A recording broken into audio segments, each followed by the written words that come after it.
Welcome to the deep dive. Okay, so if you've been in a relationship for any amount of time, chances are you've bumped into the 5 love languages quiz. Oh, absolutely. Everyone seems to have taken it. Right. Maybe you landed on physical touch or receiving gifts, and you thought, okay, great, nailed it. Now I know how love works. And look, it's super popular for a reason. It can be a really useful starting point, Yeah. for thinking about yourself and your relationship. But I sense a but coming. Well, yeah. From a strictly scientific view, the critiques are pretty sharp. Many psychologists see the 5 categories as, well, kind of arbitrary boxes. Arbitrary. Ouch. Yeah, or even infotainment pseudoscience. The argument is that, empirically speaking, the framework itself has pretty limited, maybe even no solid scientific basis. Okay, wow. That's definitely a reality check. Yeah. So our mission today then is to kind of hold both things. We want to use the useful bits of the framework, but also push past just getting a label. We're going to reframe these love languages. Think of them less as rigid preferences and more like cognitive blueprints, like mental filters your brain uses automatically to sort out, was that actually affection or was it just background noise? That's a great way to put it, because the issue isn't really the 5 labels themselves. They are a decent springboard for self-reflection, like you said. Mm-hmm. The real missing piece here is recognizing these powerful subconscious mental shortcuts we all have, cognitive biases, and how they actively block or twist the signals your partner is sending. Simply because those signals don't fit the mold you expect. Precisely, they don't match your expected input channel. Okay, let's dig into that. Segment 1, cognitive biases. Yeah. So if you find yourself constantly misunderstanding your partner or getting into the same arguments, Yeah. it might be because your brain's default settings are wired for speed and efficiency, not necessarily for emotional accuracy. Right. These shortcuts distort how you see your partner's motives, and that often leads straight to conflict. So where do we start? Which bias should we tackle first? Let's start with a big one. Arguably one of the most damaging in close relationships. The Fundamental Attribution Error. The FAE. Okay, FAE. Break it down for us. It's our tendency to explain someone else's actions, especially negative ones, by pointing to their character or their personality, what psychologists call their disposition. Instead of looking at the situation. Exactly. Instead of attributing the action to external situational factors, we blame the person, not the circumstance. Oh, I can see how this connects directly to love languages, like, say, acts of service is your main thing. Okay, yeah, good example. And your partner, who's usually pretty reliable, totally drops the ball on a chore that matters to you. The FAE kicks in immediately, right? Instantly. So instead of thinking, wow, they must have had a crazy day at work or something unexpected must have come up, which is situational, your brain just jumps to, see, they're lazy. Or worse, they just don't care enough about me or our home. It becomes a judgment on their character. And it's instantaneous. That's the key. Plus, the sources point out this really painful double standard. How so? The FAE often goes hand in hand with the opposite way we judge ourselves. If we forget the chore, we definitely point to our bad day, the traffic, the stress. Oh, the situational factors. Always. But when they do it, must be a character flaw. It's incredibly self-serving when you stop and think about it. Okay, but I have to jump in here.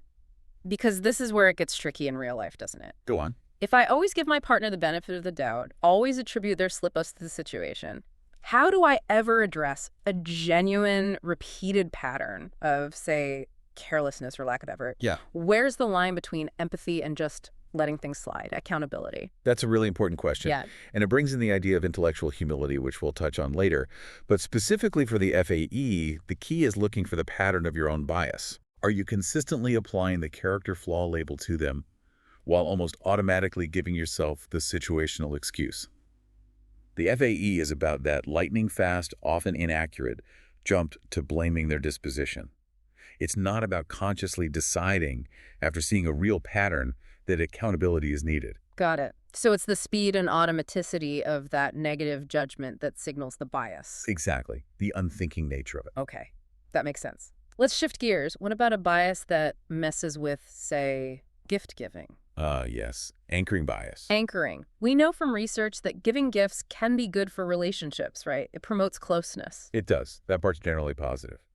But anchoring bias is our tendency to rely way too heavily on the first piece of information we get, the anchor, when we're making judgments later on. How does that play out with gifts? Okay, imagine a relationship kicks off with a really big gesture, maybe an incredibly expensive birthday gift or something super elaborate in public. Okay, setting the bar high. Right. That first grand gesture becomes the anchor. It sets a really high baseline for what counts as a meaningful gift in that relationship. And then later. Then, maybe months or years down the line, the partner gives something smaller. Maybe it's deeply thoughtful, something handmade that took hours, showing real personal connection. But it's not as flashy as the first gift. Exactly, because the brain is comparing this new gift to that initial high anchor. The smaller, maybe even more meaningful current gift can feel, well, insufficient, less significant. Wow. So the perceived value is skewed, even if the actual thoughtfulness is higher. Totally. The scale of appreciation gets warped by that first big splash. It creates this perception gap, A gap that's hard to fix if you don't even realize the anchor is there. almost impossible without conscious effort.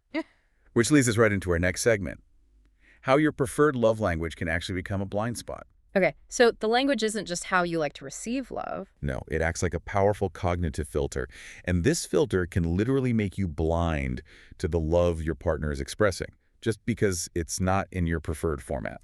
That sounds potentially devastating for a relationship. What's a key bias here? Let's talk about projection bias. Projection, like projecting your own feelings onto someone else.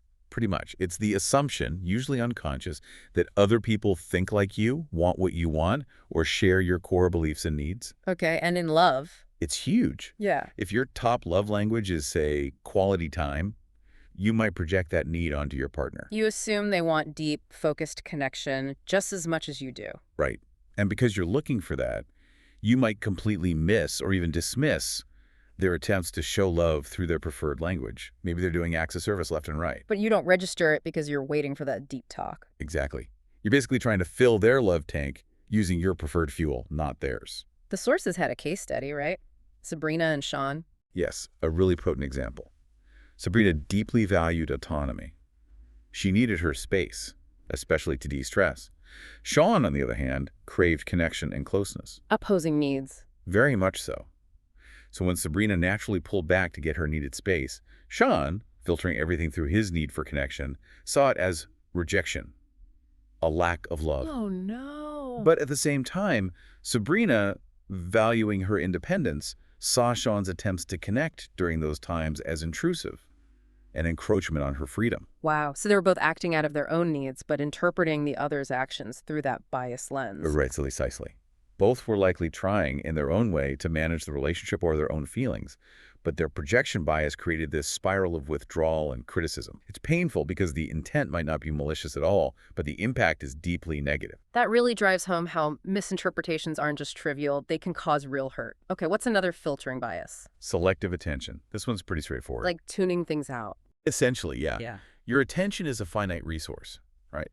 You can't focus on everything at once. So if you become hyper-focused on looking for one specific kind of input. Your brain filters out the rest. Exactly. It's like the cocktail party effect. Ah, right. Where you can focus on one conversation in a noisy room. In a relationship, if you're laser-focused on needing words of affirmation, you might literally not notice the constant physical touch, the hand squeeze, the arm around the shoulder, or the thoughtful acts of service your partner is doing. Because your attention spotlight is pointed elsewhere. Your brain actively filters those other signals out because they don't match the channel you're tuned into. It's not malice, it's just cognitive filtering. Okay, so putting it all together, love languages help identify our preferred channel, but these biases, FAE, anchoring, projection, selective attention, they're like static or a faulty antenna blocking the signals. That's a good analogy. So if we want to actually hear each other better and break these cycles of misunderstanding, we need to do more than just know our score on a quiz. We need to, rewire the radar. You got it. That's the goal. The solution isn't just memorizing the 5 labels. It's about actively working towards a shared understanding.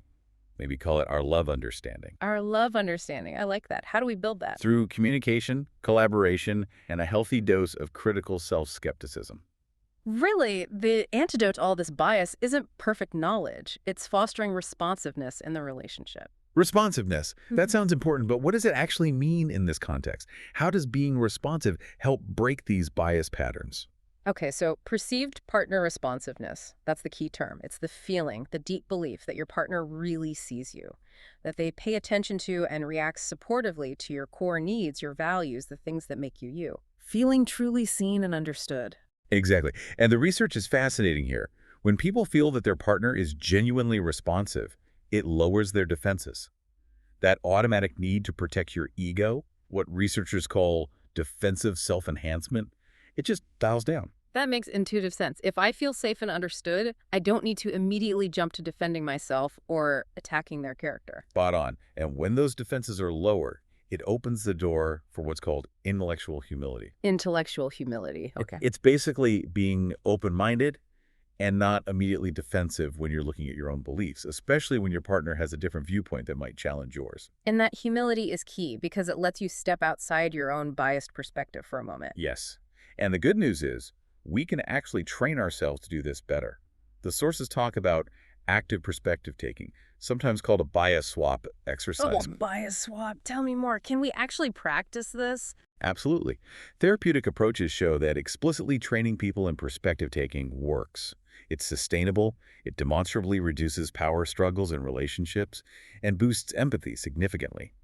The perspective swap is a practical way to do this.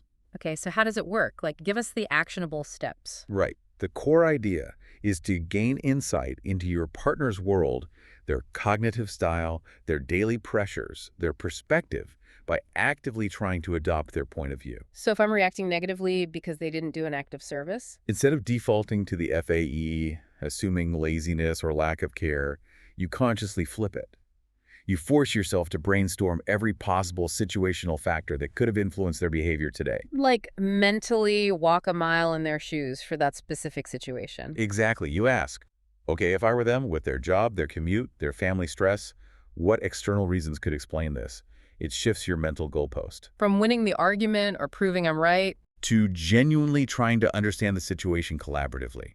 It moves you towards conflict resolution, not just conflict escalation. That shift from winning to understanding feels crucial. Okay, what else? Any other big mistakes people make with love languages? One of the biggest, according to the sources, is getting fixated on just one primary language, treating it like it's the only thing that matters. Like tunnel vision for your own preference. Yeah. Instead, the experts suggest adopting more of a balanced diet approach. A balanced diet of love. Intriguing. Think of your partner's preferred language as, like, their favorite food. You definitely want to serve that often. But don't only serve that one dish. Offer a variety. Exactly. Express love using all 5 languages. Just maybe lean into their preferred ones a bit more consistently. It builds richness and resilience. Sending signals on multiple frequencies, not just one. That makes a lot of sense. You're less likely to miss everything that way. Precisely. And it acknowledges that people are complex. Plus, research is already showing that the original 5 might not even be the whole story. Oh, like new love languages emerging. Kind of. Researchers are identifying other distinct ways people express care. One example is check-ins. Check-ins, like a quick text. Yeah, those brief, maybe asynchronous moments, a text, a quick call, just asking, how's your day? Or thinking of you. They seem distinct from quality time because the connection happens in the simple act of reaching out or receiving that message, not necessarily requiring shared time or deep conversation. Interesting. So the landscape of expressing love is still evolving. It seems so. Okay, so let's try and wrap this up. Our deep dive suggests the 5 love languages are useful pointers, maybe 5 key channels for affection. But our built-in cognitive biases, things like the FAE, anchoring, projection, selective attention, often act like really powerful negative filters. They distort or block the love signals our partners are sending. Right. The signals get lost in translation, basically. So the alternative to just sticking rigidly to labels isn't easy, but it sounds more effective. It's simple, conceptually, but challenging in practice. Real success comes when partners commit to going beyond that initial quiz result, putting in the consistent effort to truly respond to each other's core needs. It's about ongoing growth and constantly checking those automatic biased assumptions we make. Couldn't have said it better myself. Habitually correcting those faulty assumptions. Which brings us to a final thought for you, our listener, to chew on. There's fascinating research showing that high physiological stress during arguments Heart pounding, feeling flushed. Yeah, that fight or flight feeling. That stress only predicted lower relationship satisfaction later on for some people, Mhm. specifically for those individuals who already tended to make negative attributions about their partner's behavior when things went wrong. But for people who generally made fewer negative assumptions about their partner, that same level of stress didn't trash their relationship satisfaction. Wow. So the question to ask yourself is this. When conflict arises, is the argument itself, or even the stress you feel, the root problem? Or is the deeper issue the automatic negative story your brain instantly tells you about why your partner did what they did, about their intentions? And if that's the case, then maybe true relationship strength doesn't start with trying to change behavior first. Maybe it starts with consciously cultivating that intellectual humility. And deliberately changing the underlying, often biased assumptions you hold about the person you love.